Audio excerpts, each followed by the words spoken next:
verdade do amor de Deus, não é? A gente vem para a igreja, a gente fala de Cristo na nossa casa, para os nossos familiares, mas é tão difícil. Tem hora que a gente está falando, parece que a gente está falando ao vento, às paredes, não é assim? E até mesmo dentro da igreja, são tantas pessoas que já são convertidas há anos e anos, são nascidas no berço evangélico, e ainda assim não são capazes de crer naquilo que Jesus Cristo as diz. E isso é coisa muito séria, irmãos. É coisa muito séria. E quando eu li essa palavra, eu pude sentir uma tristeza profunda no meu coração, porque a vontade que a gente tem é de ministrar a palavra em qualquer lugar onde eu vou.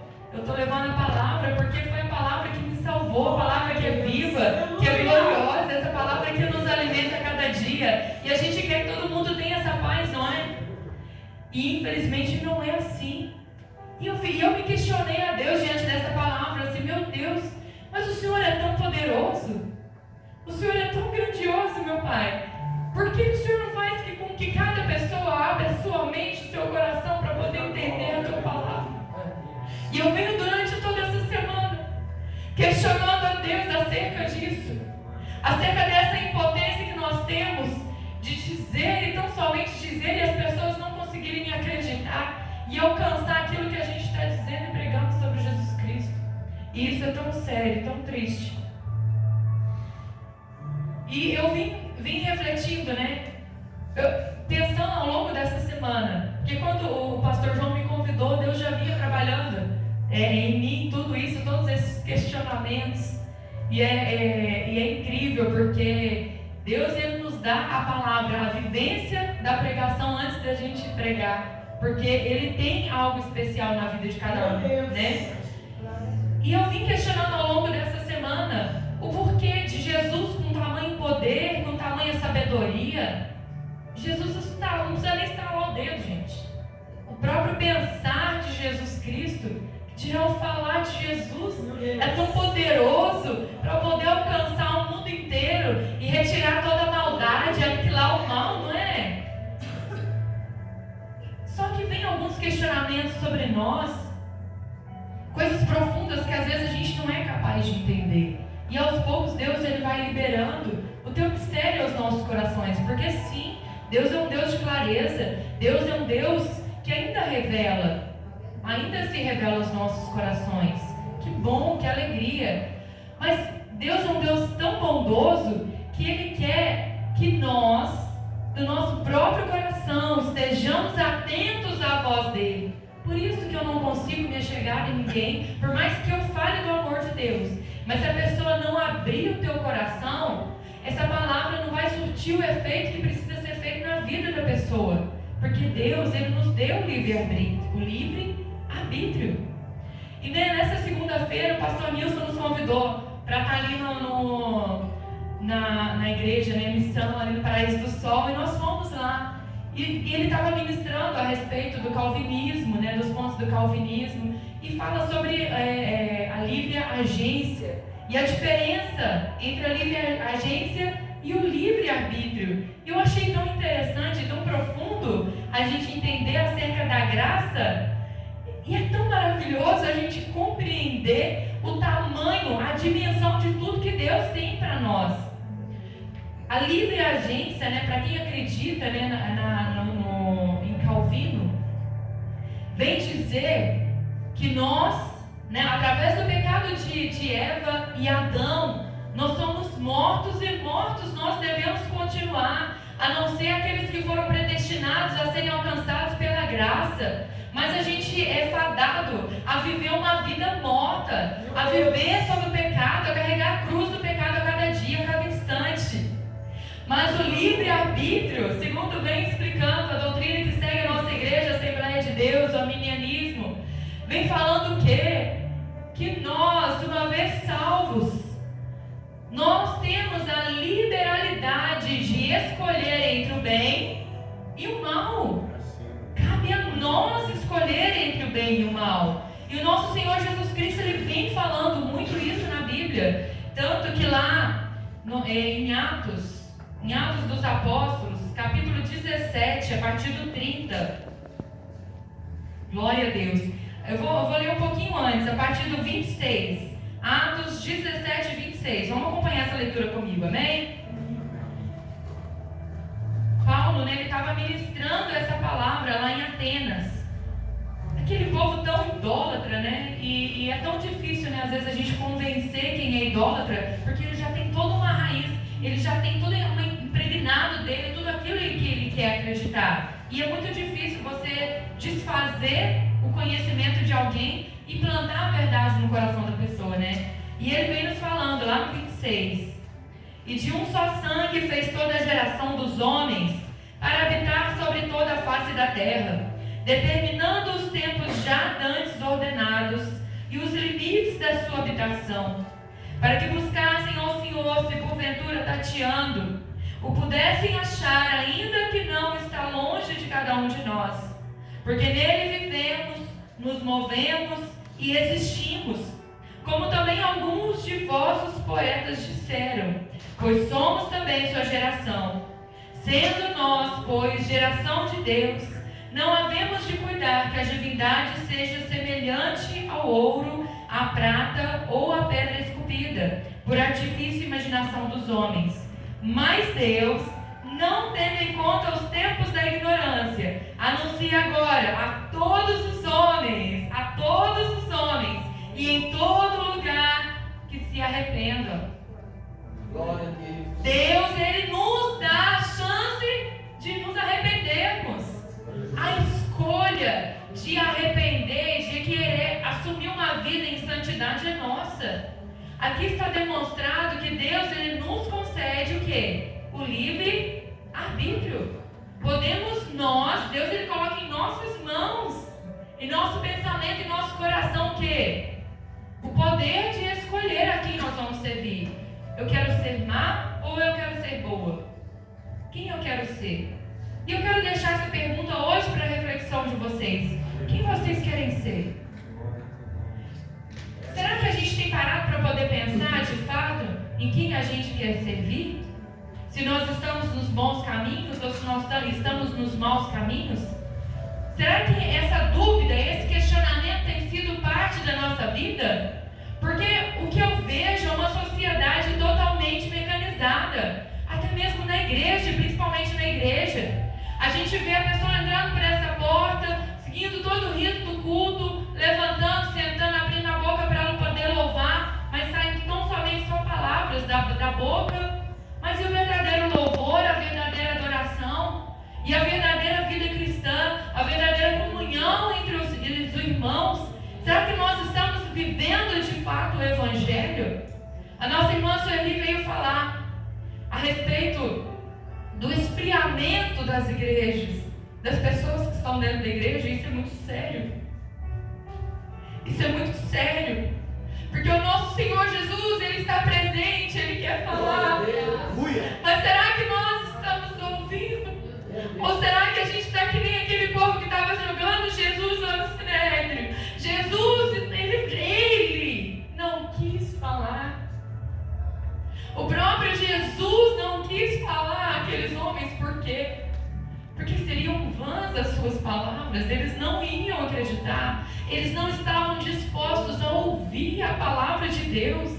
E será que a gente está entrando aqui porta dentro, com o coração aberto, disposto verdadeiramente a entender aquilo que Deus está falando com a gente?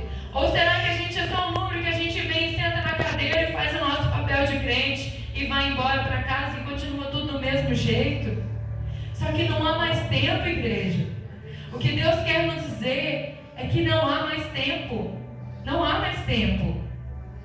Lá em Mateus 10, quem puder abrir a Bíblia, lá em Mateus 10. Aleluia. Glória a Deus, aleluia. Glória a Deus, aleluia. Mateus 10, a partir do versículo 11.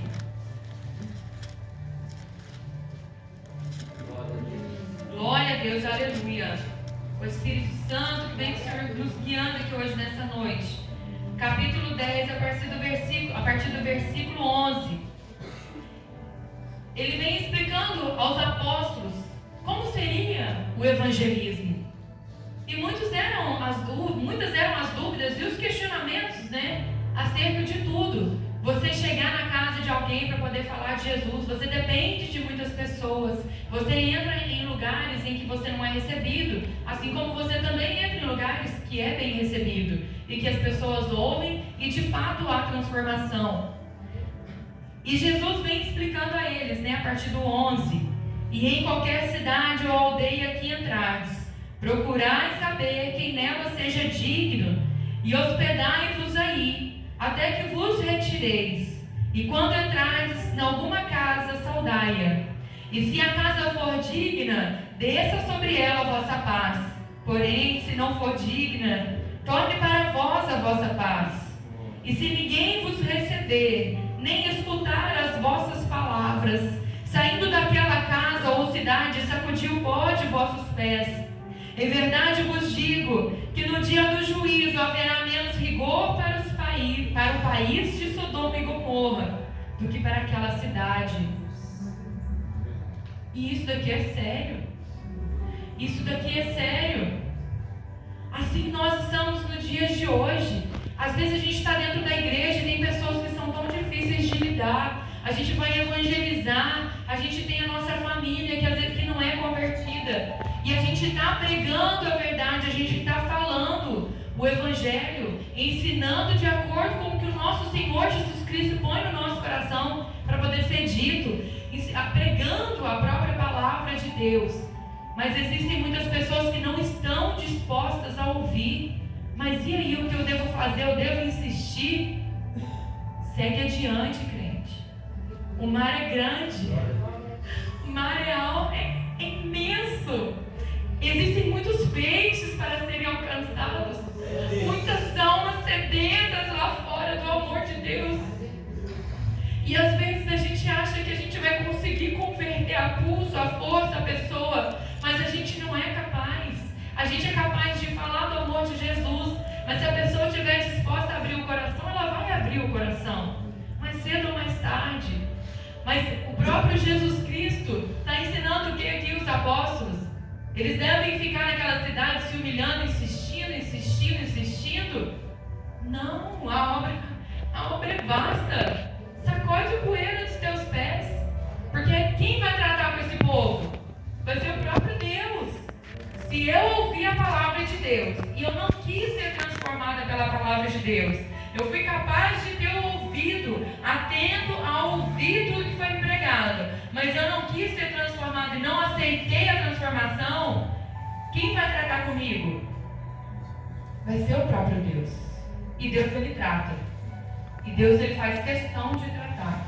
Então o que eu quero dizer nessa noite é que nós devemos levar a sério tudo aquilo que Deus tem falado no nosso coração. Porque Deus não trata de qualquer jeito.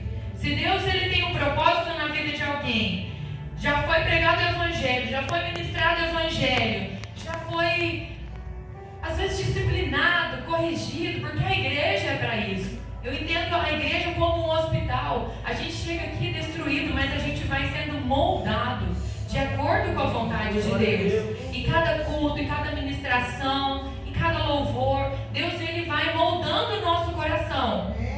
Para quê? Para a gente sair do lugar, para a gente fazer algo novo, para a gente ser a diferença na vida de outras pessoas. É o que Deus quer de mim e é o que Deus quer de cada um. Só que também não adianta eu ficar perdendo o meu tempo enquanto tem tantas almas sedentas, mundo afora, precisando da palavra, precisando do meu trabalho no evangelismo. E se eu já ministrei a palavra, se eu já ensinei, se eu já preguei, quem vai tratar com aquela pessoa não vai ser eu, vai ser o próprio Deus. Existem pessoas que, infelizmente, o máximo que a gente vai conseguir fazer, eu falo infelizmente porque a gente quer salvar, a gente quer abraçar, a gente quer tirar a venda dos olhos da pessoa. Só que quem faz isso não sou eu. É só o Espírito Santo que é capaz de agir. É só o Espírito Santo.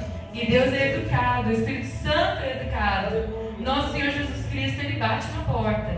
Mas se a gente não quiser abrir o nosso coração e aceitar a transformação na nossa vida, a gente não vai ser transformado. Será que a gente está atento a querer ouvir o que Jesus quer falar na nossa vida? Às vezes a gente está fugindo de ouvir, porque aquilo que Jesus tem para falar na nossa vida vai entrar em conflito com coisas que eu estou fazendo. Ah, mas é só um pecadinho. Ah, mas é só um pouquinho, ninguém vai ver. É só uma mentirinha, ninguém vai ver. Ah, mas eu estou fazendo isso daqui, ninguém vai ver, ninguém está vendo. Mas até quando que você vai ficar se iludindo dessa forma? Como foi ministrado aqui hoje pela nossa irmã Sueli, Jesus Cristo está à porta. Jesus Cristo a qualquer momento vem. Você está brincando de ser crente. Jesus Cristo a qualquer momento vem recolher a tua igreja, e isso é sério, porque os que vão ficar vão padecer, e a gente está brincando. Ah, mas é só um pecado pequeno, não, nem se compara. O pecado de Davi perto do pecado de Saul era muito maior, muito maior. Mas Jesus escolheu perdoar Davi, porque viu o coração dele. E ele quis se redimir perante o Senhor. Ele implorou a Deus: Senhor, meu Deus, tira tudo de mim. Só não tira a tua presença, meu Pai. Eu não sou capaz de viver sem a tua presença, meu Deus. E Deus tratou com Davi, porque Deus, ele não deixa nada impune. O filho de Davi, advindo do pecado, foi morto. Porque você acha que Deus não vai agir diferente na tua vida? Às vezes você está sem entender por que a sua vida não vai para frente, porque nada acontece. Por que eu não saio do lugar? Por que parece que está tudo amarrado na minha vida? Eu vejo pessoas prosperando, eu vejo bênçãos sendo derrubadas na vida de outras pessoas, mas por que não acontece nada na minha vida? Talvez seja porque você tem aquele cisquinho no seu coração. Existem muitos sentimentos que nos tiram da presença de Deus. E Deus, ele trata com o seu povo acerca do pecado. O salário do pecado é a morte. Ah, mas Deus não mata. Deus é amor. Deus mata. Deus trata. Deus tira fora. Deus tira. Jesus Cristo, né, quando ele passou perto da figueira, né, e ela não estava produzindo fruto, ele mesmo a cerrou. Ele a amaldiçoou. Porque vocês acham que é diferente se Jesus Cristo é o mesmo, se Deus é o mesmo? A gente está brincando, a gente não está levando a sério. E quando Jesus Cristo vem falar aos nossos corações, aos nossos ouvidos, nós estamos com os ouvidos entupidos da nossa própria soberba, da nossa própria razão, da nossa própria idolatria de si mesmo. Porque a gente tem a nossa opinião. E a gente vive num mundo onde todo mundo é conhecedor de tudo. Cada dia está mais e mais e mais e mais. Muita informação, não é? Ah, eu vou falar de futebol, eu posso dar palpite. Vou falar de política, eu vou dar palpite. Ah, eu vou falar de funk. Ah, eu sei uma música. Não é? Tudo. Todos os assuntos, a gente tem tudo aqui na palma da mão, por mais que eu nem esteja procurando. Tá lá falando, meu Deus do céu, tá aqui, olha lá, cantora de funk, o que ela fez? E eu tô dando notícia lá da vida da cantora de funk.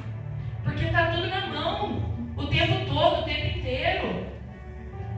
Mas e aí? Quem é capaz de moldar a sua vida?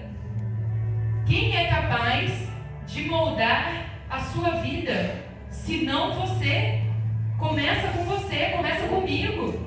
E Deus vem falando muito mais comigo através dessa palavra. Existem coisas que eu preciso mudar na minha vida, que eu preciso melhorar. Eu peço para Deus, eu preciso mudar, eu preciso melhorar. Eu quero ter mais responsabilidade, mais organização. Eu quero fazer tudo hoje, parar de procrastinar, porque a gente é falho. Quem não é falho? Eu sou muito falha. Eu quero ser melhor. Mas como que eu vou querer ser melhor se eu não tenho feito nada para melhorar? Ah, mas eu vou ao culto, eu vou à igreja, eu louvo, eu participo do grupo das irmãs, eu participo do grupo dos adolescentes, eu vou na vigília, eu vou no evangelismo. Mas beleza, e por dentro? Como que tem andado a sua vida? Será que você tem ouvido verdadeiramente a Cristo? Será que se Jesus Cristo chegar perto de você, Ele vai querer falar? Ou Ele vai querer fazer igual Ele fez com esses homens? Não vai nem querer falar. Não adianta eu falar porque vocês não vão crer. Que triste, gente. Que coisa triste. Imagina Jesus querer falar com você. Jesus, Ele chega até aqui. Ele fica na tua frente e não fala nada. vida. Meu Deus. Porque ele sabe que vai ser em vão. Que coisa triste. Nós somos crentes, nós somos evangélicos, nós somos cristãos. E está mais do que na hora da gente virar a nossa chave da nossa mente e entender tudo aquilo, o tamanho da responsabilidade que está em nossas mãos. Quando a gente entende que é responsabilidade, a gente vai entender o valor que eu tenho para poder oferecer. E nós temos valor. Quando Jesus Cristo ele morreu naquela cruz para salvar a mim e a você, Ele nos deu um valor. Que coisa linda! Nós temos um valor, nós somos preciosos para Deus. E Ele quer falar aos nossos ouvidos, Ele quer ser entendível ao nosso ouvido, Ele quer falar para que a gente compreenda, mas a gente tem que estar disposto a ouvir. E de que forma que a gente quer essa disposição? É mudança de comportamento, é afastar o pecado da nossa vida, é ansiar pela mudança. Ah, mas como que eu começo a mudar, irmã Lisiane? Eu não sei, eu não entendo a mudança, como que eu vou fazer? Começa se prostrando, começa numa oração, começa dizendo para Deus e reconhecendo as suas fraquezas, que seja desde as coisas mais íntimas que acontecem no íntimo do íntimo do íntimo, que só você sabe o que acontece, às vezes nem seu esposo sabe da tua vida. Mas fala para Deus, começa falando, agindo. Agir é uma atitude, orar é uma atitude, é uma ação. E quando você abre o coração para Deus e fala, Deus, eu reconheço a minha fraqueza, Senhor Jesus, eu preciso ouvir a tua voz, mas tem coisas que eu tenho feito que tem me afastado de ti, eu sinto isso, eu sei isso, Senhor Jesus, eu sei que eu não estou certa, eu sei que eu não estou correta, mas eu preciso me fortalecer em ti, então me fortalece, Senhor Jesus. E eu tenho certeza que a partir do momento que a gente pede ajuda, Ele escuta, porque Ele quer ouvir o nosso clamor, Ele quer ouvir a nossa oração. Quando a gente vê lá em Gálatas, capítulo 5, lá no 22, que vem falando dos frutos do Espírito, um dos frutos que são mencionados é a temperança. E o que é a temperança? Do latim temperantia. Vem falando guardar o equilíbrio, ser prudente, sem a prática de exageros. Ouso trocar aqui, talvez seja até sinônimo mesmo, é a mesma coisa. Por autocontrole. Autocontrole. Você quer ver uma coisa que a gente não tem autocontrole? O celular. Levanta a mão aqui para mim. Quem tem autocontrole sobre o celular? Quem tem o autocontrole sobre as mídias, sobre as redes sociais? Quem fala, eu não vou entrar no WhatsApp hoje, não entra? Eu não consigo. Eu não consigo. Eu desligo o celular, falo, agora eu vou estudar, não vou olhar no celular. Passa 10 minutos, eu ligo a internet no celular, porque eu não tenho autocontrole. Eu não tenho controle sobre mim mesma. Será que isso é correto? E Deus hoje, eu falando essa palavra, e essa palavra veio falando, invadindo no meu coração, e Deus me falou a respeito do jejum. Por que é tão falado na Bíblia acerca do jejum? Por que nos é indicado tanto fazer jejum? Ora e jejua, ora e jejua. E Deus falou uma coisa tão simples no meu coração, mas eu não tinha ainda atinado, eu não tinha ainda abrido os olhos para isso. O que é o jejum que Jesus Cristo vem ensinando para a gente, que Deus vem nos ensinando desde lá do começo? O que é jejuar? É exercer justamente o autocontrole. Deus é tão sábio, gente. E Deus ele tem a receita para poder endireitar a gente ainda. Ele nos ensina. O que é jejuar? É você se controlar para não fazer aquilo que te faz mal. Você controlar, você ter controle sobre a tua carne. É você ter controle sobre a tua vontade. E a gente juntando aqui o autocontrole e o livre-arbítrio que eu falei lá no começo, o que a gente vem resumir aqui? Como que a gente vai decidir entre o bem E o mal? Exercendo o autocontrole. A gente tem que tomar as rédeas da nossa vida. Para que Deus venha operar na nossa vida, a gente tem que assumir as rédeas da nossa vida. Eu não posso ser controlado por um vício. Eu não posso ser controlada por uma comida. Eu falo que eu não vou comer a batata. Esses dias eu escutei um coaching, eu amei o que ele falou. Gente, eu gosto dos vídeos motivacionais. Tem coisas interessantes. E eu achei tão interessante que ele falou, gente, eu vou fazer dieta, eu não vou comer batata frita. Aí na primeira batata frita que você vê, você está comendo a batata. Eu falei, gente, a batata manda em mim. Não é? A mulherada aí, estou mentindo? A batata manda na gente. Manda, pastor. Eu não vou tomar refrigerante. Aí você olha para o copo de refrigerante, aí dá aquela água na boca assim, ó, dá aquela sede. Meu Deus, vou tomar vontade de tomar um copo de coca. Ah, é só um. A coca mandou em você, gente. Isso é sério. Isso é sério. Eu falo que a gente não exerce o autocontrole. Que dirá para coisas mais profundas? A gente não consegue dizer não para a batata, irmã Cidinha. Que dirá para o mal? Meu Deus. Que é astuto, que conhece as artimanhas, que vão te envolver, que sabe justamente onde você vai cair. Meu Deus. É tempo de fechar a brecha. E como que eu fecho essa brecha? Vamos jejuar. Vamos exercer o autocontrole. Ai, meu Deus, mas eu vejo a fulana de tal adquirir um carro tão lindo. Meu Deus, aquela SUV maravilhosa. Meu Deus, ela ganha 20 mil por mês lá naquela faculdade, lá trabalhando aquilo lá. Meu Deus, que coisa. Repreende, irmã. Repreende. É verdade. A gente tem que admitir primeiro, para a gente mudar aquilo que está dentro de nós, a gente tem que entender o que tem de errado dentro de nós. E eu tenho certeza que a partir do momento que você falar, Senhor meu Deus, eu não quero ter inveja. Senhor meu Deus, me livra da inveja. Senhor meu Deus, me dá a capacidade para poder trabalhar. E eu conseguir seguir a minha vida sem ficar reparando em ninguém. Por que Deus não vai te tratar se você está pedindo para ser tratada? Ele vai te tratar. Glória a Deus, aleluia. Senhor meu Deus, eu entro na igreja, mas eu não consigo dar um glória. Senhor meu Deus, eu entro na igreja, mas eu fico olhando para um e para outro. Irmão, dobre o seu joelho e fala, Senhor meu Deus, a partir de hoje, eu quero ter intimidade com o Senhor. Eu quero ter o autocontrole de dobrar o meu joelho. Eu quero ter o autocontrole de falar que às 3 da manhã eu vou levantar para orar. E eu vou levantar e eu vou orar, mesmo sem vontade. Mas quem manda em mim sou eu e eu vou levantar. Aleluia. Porque tudo começa com um ato. Durante a faculdade eu estudei psicologia.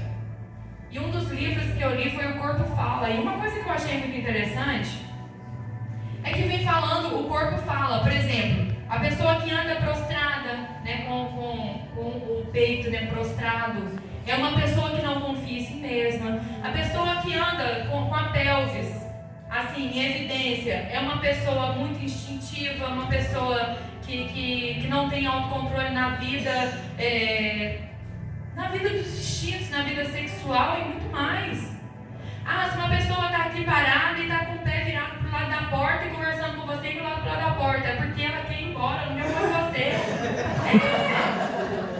E aí são comportamentos estudáveis. Se você vai falar com alguém, a pessoa está de braço cruzado e perna cruzada e uma bolsa em cima do colo, a pessoa não quer ouvir. E isso é psicológico, é estudável. Isso é estudável. A mente humana, nós somos animais. E nós somos estudáveis, nós somos previsíveis.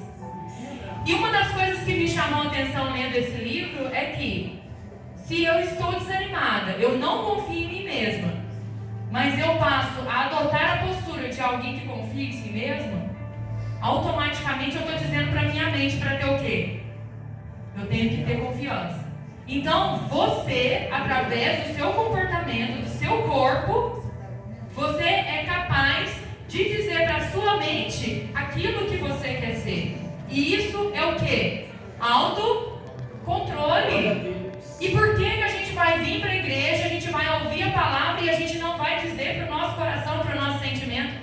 vou obedecer a palavra. Então, tem certas atitudes que por mais que eu não tenha essas características, eu posso ter. E é tão interessante quando Deus, Ele age na nossa vida, abrindo a nossa mente ao entendimento. Porque a gente não precisa ser miserável de conhecimento. A gente não precisa aceitar o que o mundo está querendo colocar na nossa mente. O que o mundo quer dizer? Qual a mensagem do mundo com as redes sociais? Você é gado. O que o gado faz? Ele só segue. E será que a gente está só seguindo? Meu Deus. Ou a gente está sendo luz no mundo, sal na terra, como o irmão falou aqui nessa noite? Será que a gente está exercendo aquilo que Deus quer para a nossa vida? Porque Deus não quer que a gente seja que nem o mundo. Mas Deus quer que nós tenhamos um significado. Que nós... Gente, a gente tem pensamento. Eu não sou menos do que ninguém. E também não sou mais do que ninguém.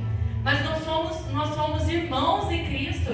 E a obra é muito maior. É muito além. E a gente está aqui na praia ainda, pastor. A gente está na praia, com medo de molhar o pé. Por quê? A partir do momento que a gente assume a responsabilidade de ir para o mar alto, o que a gente tem que fazer? Mergulhar. Meu Deus. E mergulhar exige o que da gente? Responsabilidade, coragem, força. Porque é muito mais fácil a gente ficar na beirada da praia do que a gente ir lá para o fundo. Só que o que eu quero dizer hoje, para encerrar a mensagem, é que nós somos seres responsáveis e nós temos uma responsabilidade muito grande. E a partir do momento em que a gente sabe que que a gente tem uma responsabilidade, a gente tem que agir. Porque se Deus me mostrou, assim como Ele veio falando, lá em Atos 17, a partir do momento que eu saio da ignorância e venho para o conhecimento, para o entendimento da palavra, eu não posso mais ficar parado. Não posso. A partir do momento que Deus desvenda os nossos olhos, abre os nossos ouvidos e nos torna entendíveis da vontade dEle, eu não posso mais ficar parado. Eu já me tornei responsável. Eu já me tornei responsável pelas minhas atitudes. E ainda bem que nós temos um Deus maravilhoso que nos dá valor, amém? Vamos nos colocar de pé e fazer uma oração? Aleluia, glória a Deus. Deus é maravilhoso, Deus santo. Glória a Deus, aleluia. Deus altíssimo, Deus poderoso, que nessa noite, ó Senhor,